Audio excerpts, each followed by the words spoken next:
कुरान पाक को सही तरीके से अदा करने की नीयत से हम ये सिलसिला शुरू कर रहे हैं, जिसके अंदर छोटे छोटे कवायद को जो है वो वाज़े किया जाएगा, ऐसे हरूफ जिनमें कन्फ्यूजन होती है।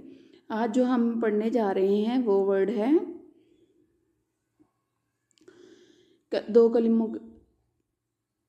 को मिलाते वक्त अगर नून तनवीन या नून साकिन के बाद लाम आ जाए तो उसको किस तरह अदा किया जाएगा।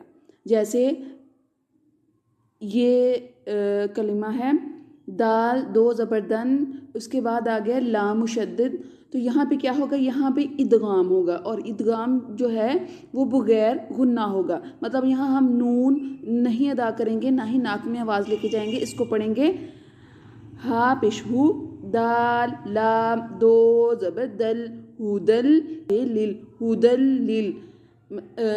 यहाँ हम इसको बगैर गुन्ना किए इदगाम कर देंगे और पढ़ेंगे हुदल लिल मुत्तकीन।